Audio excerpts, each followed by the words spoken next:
Hello friends, मैं हूं सन्मय प्रकाश और आप देख रहे हैं यूट्यूब चैनल सरकारी जॉब न्यूज़। कई इंपॉर्टेंट टॉपिक है इस पूरे वीडियो में। देखिए, पूरा देश सीडीएस जनरल विपिन रावत को अंतिम विदाई दे रहा है। केंद्र सरकार ने हेलीकॉप्टर दुर्घटना मामले की ट्राई सर्विस इंक्वायरी गठित की है। मतलब तीनों सेनाएं मिलकर इस जांच का काम करेगी। तो इसका प्रमुख किसे बनाया गया है, इंपॉर्टेंट बात है। इसके अलावा जो हेलीकॉप्टर में ब्लैक बॉक्स होता है वो मिल गया है, तो क्या होता है और कैसे उसके थ्रू हम किसी नतीजे पर पहुंच सकते हैं। और ये इंक्वायरी बहुत ज़रूरी है, इम्पॉर्टेंट है, क्योंकि बहुत सारे अंदेशे हो रहे हैं। या तो ये क्रैश किसी टेक्निकल वजह से हुआ, धुंध की वजह से हुआ, या फिर इसमें कोई साजिश है। तो कई सारी बातें मीडिया में चल रही हैं, तो इन सब पर भी बात करेंगे डिटेल में। ओके, एक और बात है कि पड़ोसी देशों ने सीडीएस के अंतिम संस्कार में अपने टॉप आर्मी ऑफिसर्स को भेजे हैं। तो कौन कौन से ऐसे देश हैं जिन्होंने अपने टॉप आर्मी ऑफिसर्स इंडिया में भेजे, दिल्ली में जो अंतिम संस्कार हुआ है उसमें। इसके अलावा भी कई और क्वेश्चन हैं, जैसे एंजेला मर्केल की जगह जर्मनी के नए चांसलर बन गए हैं, ये है महोदय। तो इनके बारे में बात करेंगे। 16 साल एंजेला मर्केल चांसलर रही हैं जर्मनी की, तो अब सत्ता परिवर्तन हुआ है यहाँ पर। तो क्या है, मैप के थ्रू आपको बताएंगे। केंद्र सरकार ने केन और बेतवा नदी के इंटरलिंक के लिए प्रोजेक्ट को मंजूरी दी है। तो मैप के थ्रू बताएंगे कि कहाँ पर है ये नदी और क्या होगा इस इंटरलिंक प्लान में, क्योंकि ये कहा जा रहा है कई न्यूज़पेपर में कि ये पहली ऐसी देश की ये इंटरलिंक परियोजना है नदियों की, जो कि केंद्र सरकार करने जा रही है। फिक्की के नए अध्यक्ष बना दिए गए हैं। तो कौन है, इंपॉर्टेंट एक और है एशिया पावर इंडेक्स, उसमें इंडिया का स्थान कौन सा है और कौन टॉप 10 में है, सब पे डिटेल में बात करेंगे। शुरू करते हैं। और दोस्तों, पसंद आए तो शेयर कर दो तमाम दोस्तों को। क्वेश्चन होगा पहला, सीडीएस जनरल विपिन रावत के हेलीकॉप्टर दुर्घटना की ट्राई सर्विस इंक्वायरी का प्रमुख किसे बनाया गया है, मतलब जो भी जांच हो रही है उसकी जो लीड कौन करेंगे। आंसर होगा air marshal Manvendra Singh. Okay, news आप देख रहे हैं। खास बात है यहाँ पर कि ट्राई सर्विस इंक्वायरी हुई है। ट्राई सर्विस इंक्वायरी मतलब तीनों सेनाएं, आर्मी, नेवी और एयरफोर्स, ये तीनों के ऑफिसर्स मिलकर जांच करेंगे। और इसके नेतृत्व जांच का ये करेंगे एयर मार्शल मानवेंद्र सिंह। रक्षा मंत्री राजनाथ सिंह ने संसद में ये जानकारी दी है। और ये मानवेंद्र सिंह बेहद अनुभवी पायलट भी रहे हैं, एयरफोर्स के ट्रेनिंग कमांड के कमांडिंग इन चीफ हैं। और इस जांच के दौरान सभी तरह की संभावनाओं या कहें एंगल, उसकी पड़ताल की जाएगी कि ये क्यों हुई दुर्घटना। क्या कोई साजिश तो नहीं है, क्योंकि बहुत सारे ऐसे जो रिटायर्ड अधिकारी हैं वो इस पर सवाल उठा रहे हैं। तो आज यानी 10 दिसंबर को जनरल विपिन रावत और उनकी पत्नी, इसके अलावा जो एक ब्रिगेडियर है, तो उनका अंतिम संस्कार दिल्ली में किया गया। ठीक है। और आपको बता दूं कि जो एक्सीडेंट हुआ था, यानी हेलीकॉप्टर क्रैश हुआ है, उसमें 13 लोगों की डेथ हुई थी। तो उनमें से 3 की ही पहचान हुई है। बाकियों के लिए डीएनए टेस्ट की बात कही जा रही है। इंपॉर्टेंट बात एक और कि ब्लैक बॉक्स जो है वो मिल गया है, हादसे से कुछ ही दूरी पर ये मिला है। देखिए, हेलीकॉप्टर जब क्रैश हुआ था, आप देख रहे हैं इस तरह से जल गया था पूरी तरीके से। तो ब्लैक बॉक्स को ढूंढने का दायरा घटनास्थल से 300 मीटर था, लेकिन ये जब नहीं मिला तो इसके 1 किलोमीटर के दायरे में पूरी इंक्वायरी यानी वहाँ पड़ताल शुरू हुई। आप देख रहे हैं मैप में, ये तमिलनाडु है और यहाँ पर ये दुर्घटना हुई थी, यानी हेलीकॉप्टर क्रैश हुआ था। तो जहाँ हुआ उसके 300 मीटर के दायरे में ब्लैक बॉक्स ढूंढा जा रहा था। जब नहीं मिला तो उसके बाद इसका दायरा 1 किलोमीटर बढ़ाया गया था और तब ये ब्लैक बॉक्स मिला। ओके, पहाड़ी इलाका है, वहाँ पर ये ढूंढने में काफ़ी दिक्कत हुई। तो ब्लैक बॉक्स से उम्मीद है कि कुछ इंपॉर्टेंट जो जानकारियां हैं वो पता चल सकेंगी कि आखिरी वक्त पर क्या हुआ था। तो ब्लैक बॉक्स एक मजबूत स्टील या टाइटेनियम का बना हुआ इलेक्ट्रॉनिक रिकॉर्डिंग डिवाइस होता है। जैसे मान लीजिए आप हार्ड डिस्क कह सकते हैं। इसमें और भी रिकॉर्डिंग के इक्विपमेंट होते हैं। तो जब भी कोई एयरक्राफ्ट यानी हवाई जहाज यानी एरोप्लेन या फिर हेलीकॉप्टर जब क्रैश होता है, तो जांचकर्ताओं को इससे काफ़ी मदद मिलती है। तो जिसे हम ब्लैक बॉक्स कहते हैं, वो दरअसल में ब्लैक कलर का नहीं होता है, नारंगी रंग का होता है। इसमें 2 डब्बे होते हैं और एक होता है कॉकपिट वॉइस रिकॉर्डर और दूसरा होता है digital flight data recorder. Okay, तो मैं एक बार वीडियो दिखा देता हूँ। ये बरामद हुआ है ब्लैक बॉक्स, जिसको एयरफोर्स के जवान उसे ले जा रहे हैं इंक्वायरी करने के लिए। ठीक है, तो अब बात कर लेते हैं कि कॉकपिट वॉइस रिकॉर्ड जो होता है वो उसमें क्या होता है, क्या खासियत है। तो जब भी कोई दुर्घटना होती है तो उसके 30 मिनट पहले या फिर कहें कुछ रिपोर्ट्स में भी है कि 2 घंटे पहले तक के तमाम रिकॉर्ड्स होते हैं फ़्लाइट के। जैसे क्रू ने आपस में क्या बात की, पायलट ने आपस में क्या बात की, पायलट ने कोई इन्फॉर्मेशन जो यात्री थे उनको दी या नहीं, या क्या दी, क्या क्या बातचीत चल रही थी, फ्लाइट में जो लोग बैठे थे वो आपस में क्या डिस्कशन कर रहे थे, एयर ट्रैफिक कंट्रोलर से क्या बातचीत हुई, कॉकपिट में जो भी बातचीत होगी, जो भी कन्वर्सेशन है, तो वो आखिरी 30 मिनट या फिर कहें 2 घंटे उसकी रिकॉर्डिंग होती है। ओके, दूसरा होता है इसमें DFDR। तो इसमें 2 मोड होते हैं, एक कंटिन्यूअस और दूसरा होता है ऑन ऑफ मोड। तो दूसरा जो डिवाइस होता है FDR, डिजिटल FDR, उसमें एक कंटिन्यूअस मोड भी होता है। ये हर तरह का डेटा रिकॉर्ड करता है, जैसे जो फ्लाइट है यानी हेलीकॉप्टर है या फिर एरोप्लेन है तो उसकी स्पीड क्या है, ऑल्टीट्यूड क्या है, किस रफ्तार में किस तरफ जा रहा है, ऊंचाई क्या है, इंजन की पावर क्या है, RPM कितनी है। इसके अलावा भी कई और जानकारी होती है। दूसरा मोड होता है ऑन ऑफ मोड। ये तभी ऑन होता है जब फ्लाइट में कुछ असामान्य घटता है। नॉर्मली अगर चल रहा है तो ये ऑन नहीं होता है, लेकिन अगर कुछ गड़बड़ हुआ तो फिर ये ऑन हो जाता है और ये वहाँ की फ़्लाइट की जो चीज़ें हैं उसके रिकॉर्ड करने लगता है आखिरी पलों के। तो ये जो दोनों बॉक्स हैं वो एक ही में होते हैं, ब्लैक बॉक्स कहलाते हैं, और ये हेलीकॉप्टर के टेल में लगे होते हैं, यानी पिछले हिस्से में लगे होते हैं, पूंछ वाले हिस्से में जो दिख रहा है आपको। अमूमन ये माना जाता है कि जो भी एयरक्राफ्ट है वो जब टकराते हैं तो सामने की ओर से यानी नोज की ओर से सामने से टकराते हैं। तो ऐसे में क्रैश के दौरान ज़्यादातर जो पीछे का हिस्सा है वो बच जाता है। ऐसा ही होता है एरोप्लेन के साथ भी, तो उसमें भी पीछे की ओर लगाया जाता है। ठीक है, जैसे आप इस फोटोग्राफ में देख रहे हैं कि ये जो टेल वाला हिस्सा है पीछे का ये बच गया है। तो लेकिन जब एक्सीडेंट हुआ, क्रैश हुआ, तो वो हिस्सा निकल के कहीं और चला गया था, ब्लैक बॉक्स। तो बाद में ढूंढ लिया गया। और ब्लैक बॉक्स जो होता है इसको इस तरह से डिज़ाइन किया जाता है कि बड़े से बड़े क्रैश में ये डैमेज ना होने पाए यह। ओके, तो ब्लैक बॉक्स काफ़ी बेहतरीन बनाया जाता है हाई टेम्परेचर के लिए, लंबे समय तक हाई टेम्परेचर झेल सकता है इसके लिए। तो अब ब्लैक बॉक्स की रिकॉर्डिंग और उसके आंकड़ों से विश्लेषण होगा और ख़ास टीमें ये पता करेंगे कि क्या हुआ था आखिरी पलों में। ठीक है, और ये इम्पॉर्टेंट बात है, CDS उनका निधन हुआ है। कई सारी चर्चाएं मीडिया में भी चल रही हैं और जो सीनियर जो विदेश के जानकार हैं और डिफेंस के जानकार हैं वो सब कई सारे अंदेशे भी जता रहे हैं। ब्रह्म चेलानी है जो कि विदेश और डिफेंस मामलों के एक्सपर्ट हैं, उन्होंने एक ट्वीट किया, उसमें उन्होंने ये आशंका जताई कि हो सकता है इसके पीछे चाइना हो, क्योंकि ऐसा ही एक घटना एक और देश के साथ हुई थी जिससे चीन की दुश्मनी थी। ओके, तो उसके बाद वहाँ के जो चीफ ऑफ आर्मी स्टाफ थे उनका हेलीकॉप्टर क्रैश में निधन हो गया था।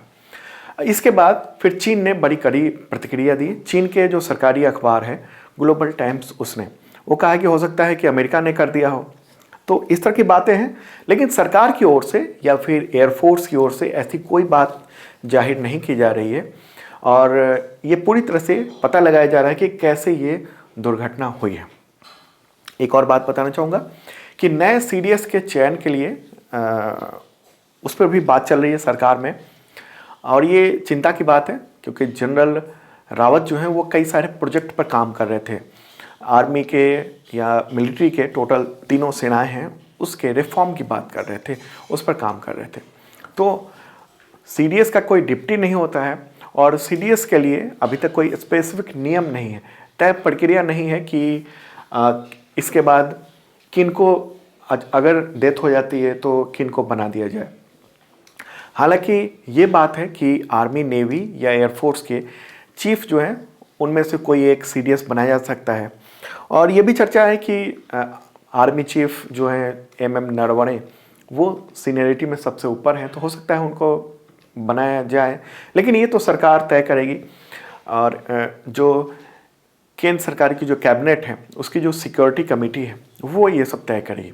तो अगर MM नरवणे को बनाया जाता है CDS, तो फिर आर्मी चीफ के लिए कोई अधिकारी चुनना होगा।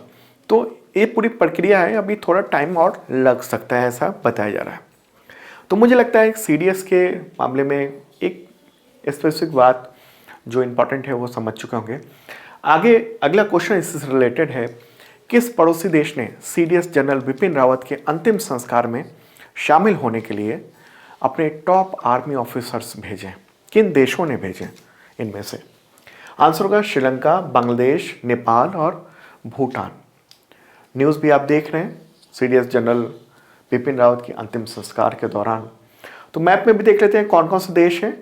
तो आप देख रहे हैं श्रीलंका, बांग्लादेश, नेपाल और ये भूटान। श्रीलंका की अगर बात करें तो वहाँ के जो CDS हैं, चीफ ऑफ डिफेंस स्टाफ और श्रीलंकाई सेना के कमांडर जनरल शिवेंद्र सिल्वा, तो वो यहाँ पर पहुँच रहे हैं और उनके साथ पूर्व CDS वो भी पहुँचे हैं, मतलब पहुँच चुके हैं दोनों और अंतिम संस्कार में शामिल हुए हैं।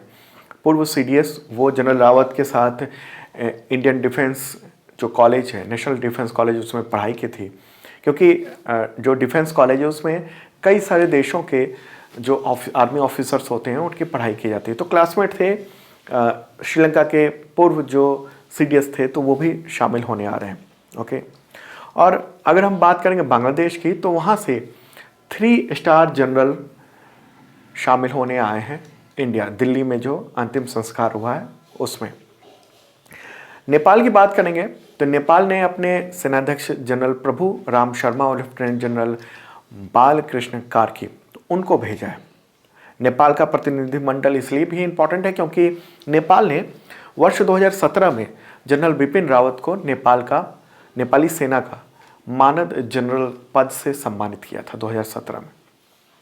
ठीक है, भूटान की भी बात करें तो भूटान ये रहा, और इसने रॉयल भूटान आर्मी के जो डिप्टी चीफ कमांडिंग ऑफिसर हैं ब्रिगेडियर दोरजी रिंचेन, तो उनको इंडिया भेजा है। इसके अलावा दुनिया भर के बहुत सारे देशों के प्रतिनिधि जो हैं वो दिल्ली में जो अंतिम संस्कार है वहाँ पहुँचे हैं। कई देशों के डिफेंस अटैची होते हैं, एक अधिकारी होता है डिफेंस से रिलेटेड जो दूतावास या फिर हाई कमिश्नर में काम कर रहा होता है, तो वो अंतिम संस्कार में पहुँचे हैं। कुछ कई अधिकारी पहुँचे हैं। तो आप देखिए कि CDS कितना बड़ा पद होता है। तो एक इम्पॉर्टेंट बात थी। चलिए आगे बढ़ते हैं, अगला क्वेश्चन लेते हैं। और हाँ दोस्तों, अगर इस मुद्दे पर कोई कुछ आप कहना चाह रहे हैं तो कमेंट बॉक्स में आप लिख सकते हैं। अगला क्वेश्चन, उससे पहले बता दूं कि 2021 का जनवरी से अब तक का total current affairs PDF available हो गया है इस वीडियो के डिस्क्रिप्शन में, तो आप देख सकते हो। तमाम एग्जामिनेशन में काम आएगा। जैसे मैं बताता हूँ, क्वेश्चन, MCQ, आंसर और फिर पूरा डिटेल उसमें कंटेंट में अवेलेबल है PDF में। और इसकी बुक भी आने वाली है, मुझे लगता है कि 25 दिसंबर के आसपास वो बुक अवेलेबल हो जाएगी। तो फिलहाल PDF है, तमाम एग्जामिनेशन में काम आएगा। ग्रुप D के भी एग्जामिनेशन के डेट अनाउंस हो चुके हैं, तो तैयारी में जुट जाइए। क्वेश्चन होगा, एंजेला मर्केल, उनकी जगह जर्मनी के नए चांसलर कौन बनाए गए हैं? इंपॉर्टेंट क्वेश्चन है। इसका आंसर होगा ओलाफ शॉल्स।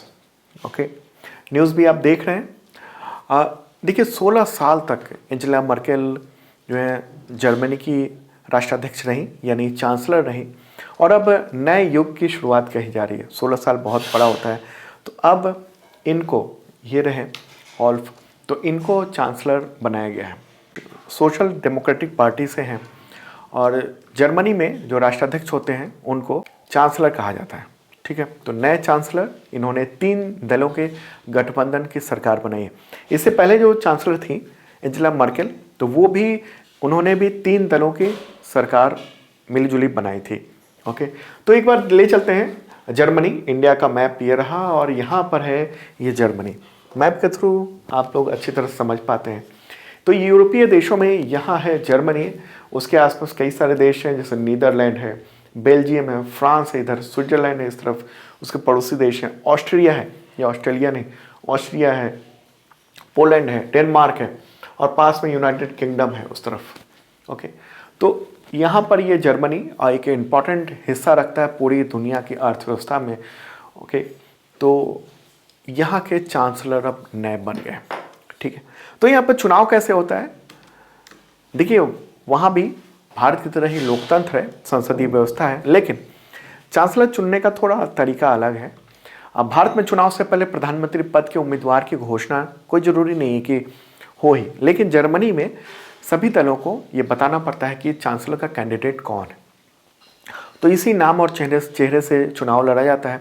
उसके बाद या तो किसी पार्टी को बहुमत मिला या फिर कई पार्टी मिलकर गठबंधन सरकार बनाती है। ओके, तो ये एक इम्पॉर्टेंट बात है जर्मनी के बारे में आपने जाना। चलिए आगे बढ़ते हैं, अगला क्वेश्चन लेते हैं। Federation of Indian chambers and commerce and industry यानी फिक्की, तो उसके नए अध्यक्ष कौन बनाए गए हैं? आंसर होगा संजीव मेहता। 18 दिसंबर को वो इस पद पे आ जाएंगे, आसीन हो जाएंगे, पदभार ग्रहण कर लेंगे और उदय शंकर की जगह लेंगे वो। तो संजीव मेहता ये फोटोग्राफ रहा इनका, और हिंदुस्तान यूनिलीवर लिमिटेड के अध्यक्ष हैं और प्रबंध निदेशक हैं। ठीक है, 28 साल से ये यूनिलीवर लीडरशिप के एग्जीक्यूटिव के तौर पर काम कर रहे हैं यहाँ पर। तो फिक्की की बात कर लूँ, फिक्की देश भर के जो अलग अलग चैम्बर्स हैं या उद्योगों के जो संगठन है उनका एक फेडरेशन है, बहुत बड़ा संगठन है। स्थापना हुई थी 1927 को। चलिए आगे बढ़ते हैं, अगला क्वेश्चन लेते हैं, और ये बहुत ही इंपॉर्टेंट क्वेश्चन है ये। केंद्रीय मंत्रिमंडल ने केन और बेतवा नदी इंटरलिंक के लिए 44,605 करोड़ रुपए के प्रोजेक्ट को मंजूरी दी है। तो प्रोजेक्ट किन राज्यों में पूरा होगा, या कहें किन राज्यों से संबंधित है ये प्रोजेक्ट? आंसर होगा उत्तर प्रदेश और मध्य प्रदेश। और एक पॉपुलर वेबसाइट है द प्रिंट, तो उसका ये कहना है कि ये भारत का पहला रिवर इंटरलिंक प्रोजेक्ट है नेशनल स्तर का। ठीक है, और न्यूज़ भी आप देख रहे हैं द हिंदू में, जो केन बेतवा इंटरलिंक प्रोजेक्ट के बारे में पूरा डिटेल इसमें बताया गया है। इस प्रोजेक्ट के बारे में बेसिक चीज़ें बता दें, फिर मैप के थ्रू आपको बताएंगे कि कौन सी कहाँ पर नदी है और उसको कैसे कनेक्ट किया जा रहा है, इंटरलिंक किया जा रहा है। तो केंद्रीय मंत्रिमंडल ने 8 दिसंबर को इस प्रोजेक्ट को मंजूरी दी है, और सूचना प्रसारण मंत्री अनुराग ठाकुर, तो उनका कहना है कि ये जो नदी जोड़ने की परियोजना है इसको राष्ट्रीय परियोजना माना गया है, दर्जा दिया गया है राष्ट्रीय परियोजना का। मतलब कि केंद्र सरकार इसके 90% लागत को वहन करेगी, बाकी 10% वो राज्यों के द्वारा वहन किया जाएगा। तो केन बेतवा ये इंटरलिंक प्रोजेक्ट है। कुल लागत आप देख रहे हो 44,605 करोड़ रुपए। प्रोजेक्ट का समय कितना लगेगा, तो 8 साल लगेगा, 8 ईयर्स लगेंगे प्रोजेक्ट पूरे होने में। और केन और बेतवा को जोड़ने वाली नहर बनाई जा रही है, उसकी लंबाई है 176 किलोमीटर। तीन इंपॉर्टेंट बात है ये। मध्य प्रदेश के पन्ना जिले में केन नदी से उत्तर प्रदेश के बेतवा नदी में ये पानी को ट्रांसफ़र किया जाएगा। ओके, तो अब एक बार मैप के थ्रू बता दें कि ये नदी कहाँ पर है। तो ये इंडिया का मैप है और ये नदियों के बारे में इसमें पूरा बताया गया है। तो बड़ा मैप है, तो एक बार जूम कर लेते हैं। ठीक है, तो आप देख रहे हो यहाँ पर ये उत्तर प्रदेश है इतना हिस्सा, और यहाँ से ये रहा ये मध्य प्रदेश।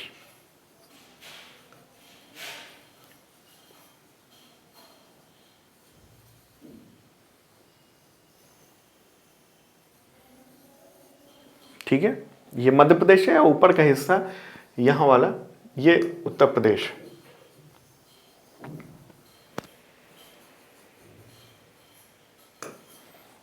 तो यहीं पर आप देख रहे हैं ये गंगा की धारा आ रही है और यहाँ यमुना की धारा आ रही है, और यहाँ है ये बेतवा रिवर, और यहाँ पर है केन रिवर।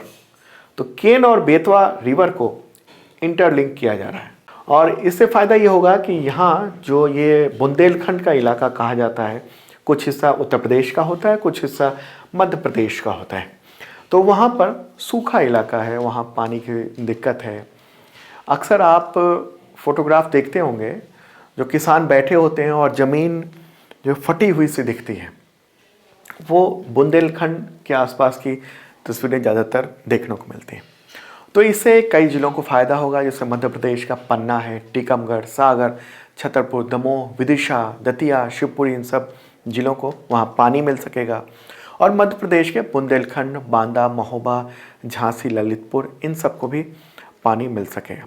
ठीक है, तो कहाँ से कहाँ तक बांध बनाए जाएंगे? प्रोजेक्ट के फर्स्ट फेज में दोड़न गांव के पास केन नदी पर डैम बनाया जाएगा यहाँ पर। ओके, और इसके पानी को फिर यहाँ बेतवा पे ले जाने के लिए यहाँ भी एक डैम बनाया जाएगा और एक कैनाल बनाया जाएगा, यानी नहर बनाई जाएगी, वहाँ के रास्ते पानी भेजा जाएगा।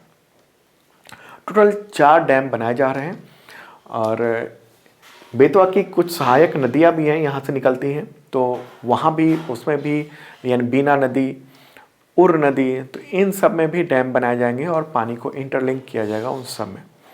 62 लाख से ज़्यादा आबादी को पीने का पानी मिल सकेगा, ऐसा बताया जा रहा है। देखिए, वैसे तो ये परियोजना जो है वो 2015 में ही शुरू होने वाला था, लेकिन उत्तर प्रदेश और मध्य प्रदेश के बीच में पानी के बंटवारे और खर्च कौन वहन करेगा, इस पर काफ़ी मतभेद था, जिस वजह से ये प्रोजेक्ट रुका हुआ था। और अब केंद्र सरकार की पहल के बाद मार्च 2021 में दोनों राज्यों के, यानी मध्य प्रदेश और उत्तर प्रदेश, उन दोनों राज्यों के मुख्यमंत्री के बीच में और जो केंद्र सरकार के केंद्रीय जल शक्ति मंत्री हैं, तो उनके बीच में त्रिपक्षीय समझौता साइन हुआ था, एमओयू साइन हुआ था। ठीक है, तो एक बड़ी परियोजना, नदी जोड़ने की परियोजना शुरू हो रही है और इम्पॉर्टेंट है, खासतौर पे यूपीएससी के एग्जामिनेशन में, एसएससी हो और रेलवे के एग्जामिनेशन में भी ये इम्पॉर्टेंट क्वेश्चन हो जाता है। हालांकि इस प्रोजेक्ट को लेकर पर्यावरण की भी चिंताएं हैं। कांग्रेस सांसद और पूर्व पर्यावरण मंत्री जयराम रमेश का कहना है कि इस परियोजना से मध्य प्रदेश में पन्ना जो टाइगर रिजर्व है उसको काफ़ी नुकसान हो सकता है। तो अब बात करते हैं उत्तर प्रदेश और मध्य प्रदेश के जो पॉलिटिकल लीडरशिप है, कौन कौन है। तो गवर्नर हैं आनंदीबेन पटेल उत्तर प्रदेश में, मुख्यमंत्री योगी आदित्यनाथ। मध्य प्रदेश में मुख्यमंत्री कौन है? शिवराज सिंह चौहान। चलिए आगे बढ़ते हैं और अगला क्वेश्चन लेते हैं। एशिया पावर इंडेक्स 2021, उसमें भारत किस स्थान पर मौजूद है? आंसर होगा 4th पोजीशन पे है, इंडिया 4थे पोजीशन पे है। किसने जारी किया है इस रिपोर्ट को? तो ऑस्ट्रेलिया की एक लोवी इंस्टीट्यूट है, तो उसी ने जारी किया है और तो पूरी दुनिया में इसकी मान्यता है। तो इंडिया ने 100 में से 37.7 ओवरऑल स्कोर में ये अंक प्राप्त किया और 4th स्थान प्राप्त किया। अब पिछले साल की तुलना में 2 अंकों की गिरावट हुई है, लेकिन पिछले साल भी इंडिया 4th पोजीशन पे था और इस साल भी 4th पोजीशन पे है। तो इस इंडेक्स के बारे में और भी समझते हैं नेक्स्ट क्वेश्चन को देखते हुए। तो क्वेश्चन होगा अगला, एशिया पावर इंडेक्स 2021 में फर्स्ट स्थान पर कौन सा देश है जो एशिया प्रशांत क्षेत्र को प्रभावित करने की क्षमता रखता है? आंसर होगा अमेरिका, यूएसए। अब सवाल उठता है कि आप सोच रहे होंगे कि एशिया पावर इंडेक्स है, एशिया की बात हो रही है, तो ये अमेरिका कहाँ से आ गया? तो इस रैंकिंग में आपको बताऊं कि ये देखा जाता है कि एशिया या एशिया प्रशांत क्षेत्र जो है उसमें कौन सा देश कितना प्रभावशाली है, चाहे वो एशिया में हो या ना हो। इस इंडेक्स का मतलब ये है कि एशिया में जो तमाम देश हैं उसकी इकॉनमी, डिफेंस, इस तरह के 8 पैमाने हैं, वहाँ पर उसका कितना प्रभाव है। और इसमें टॉप स्थान पर अमेरिका है। एक बार मैं लिस्ट दिखा देता हूँ आपको कौन कौन से हैं। तो फर्स्ट पोजीशन पे है यूनाइटेड स्टेट्स यानी अमेरिका, सेकंड पे है चाइना, थर्ड पे जापान है, फोर्थ पे इंडिया है, फिफ्थ पे रशिया है, सिक्स्थ पे ऑस्ट्रेलिया है, सेवन्थ पे साउथ कोरिया है, एट्थ पे है सिंगापुर, नाइन्थ पे इंडोनेशिया है और 10th पे है थाईलैंड। ठीक है, पाकिस्तान की बात करेंगे तो उसका स्थान 15वां है और सबसे लास्ट पोजीशन पे है 26वें, वो है पापुआ न्यू गिनी। ओके, तो एशिया पावर इंडेक्स है, टॉप 10 देश आपने देख लिया और आप देख लेते हैं कि ये कैसे तय होता है। 8 मानक कौन कौन से हैं जिसको देखा जाता है? तो देखा जाता है आर्थिक संसाधन यानी इकोनॉमिक कैपेबिलिटी क्या है, अगला है सैन्य ताकत यानी मिलिट्री कैपेबिलिटी कितनी है। जैसे अमेरिका फर्स्ट पोजीशन पे है तो उसके जो उसकी नेवी है वो उसका दखल इंडियन ओशन और पैसिफिक ओशन में काफ़ी ज़्यादा दबदबा रहता है, यहाँ तक कि जो साउथ चाइना सी है वहाँ भी दबदबा उसका रहता है, उसके जहाज आ जाते हैं, उसके शिप आ जाते हैं। ओके, लचीलापन यानी रिजिलेंस उसको देखा जाता है। भविष्य के संसाधन क्या है, फ्यूचर रिसोर्सेज क्या होने वाले हैं। इकोनॉमिक रिलेशन कैसे हैं दूसरे देशों के साथ में। रक्षा नेटवर्क क्या है, कैसा है दूसरे देश के साथ। डिफेंस नेटवर्क कैसा है, उनके दूसरे देशों के साथ कैसी प्रभावशाली हैं। डिप्लोमेटिक इन्फ्लुएंस कितना है अलग अलग देशों के, जो एशिया के देश हैं उनमें। और कल्चरल इन्फ्लुएंस कैसा है। तो ये जो टोटल 8 पैमाने हैं, तो इसी के आधार पर ये डिसाइड होता है एशिया पावर इंडेक्स। ओके, तो लोवी इंस्टीट्यूट है वही जारी करती है इस रिपोर्ट को, और ये ऑस्ट्रेलिया के सिडनी में इसका मुख्यालय है। चलिए आगे बढ़ते हैं, अगला क्वेश्चन लेते हैं, और ये है राष्ट्रीय सशस्त्र बल दिवस यानी नेशनल आर्म फोर्स डे, ये कब मनाया जाता है। आंसर होगा 7 सितंबर, और इसको राष्ट्रीय ध्वज दिवस के रूप में भी जाना जाता है। अगला क्वेश्चन लेते हैं, अंतर्राष्ट्रीय भ्रष्टाचार विरोधी दिवस यानी इंटरनेशनल एंटी करप्शन डे, ये कब मनाया जाता है। आंसर होगा 9 दिसंबर को। 2021 की थीम क्या है इसकी, आपका अधिकार आपकी भूमिका, भ्रष्टाचार को ना कहें, योर राइट योर रोल, से नो टू करप्शन।